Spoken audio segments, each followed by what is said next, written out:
कराची से आपको खबर देंगे जहां पर सुप्रीम कोर्ट रजिस्ट्री में एजाज जाकरानी की दरख्वास्त जमानत पर समाअत हुई। अदालत ने आइंदा समाअत तक नैब को एजाज जाकरानी की गिरफ्तारी से रोक दिया। 2 रुकनी बेंच के फैसले के खिलाफ 2 रुकनी बेंच समाअत नहीं कर सकता। अदालत ने रिमार्क्स दिए हैं।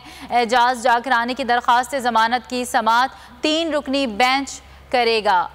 एजाज जाकरानी की अबूरी जमानत में आइंदा समाअत तक तोसी कर दी गई है। मुशीर जेल खानाजात एजाज जाकरानी के खिलाफ आमदन से जायद असासे बनाने का इल्ज़ाम आयद है। आपको आगाह कर रहे हैं, सुप्रीम कोर्ट रजिस्ट्री में एजाज जाकरानी की दरख्वास्त जमानत पर समाअत हुई।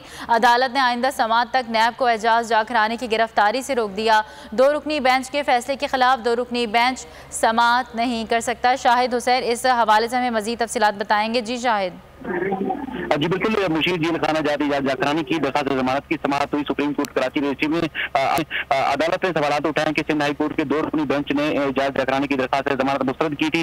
2 रुकनी बेंच के फैसले के खिलाफ सुप्रीम कोर्ट राय जो है वो 2 रुकनी बेंच समाअत नहीं कर सकता, बल्कि अब अदालत ने 3 रुकनी बेंच के सामने केस की समाअत के लिए दरख्वास्त मुकर्रर करने की हिदायत की है।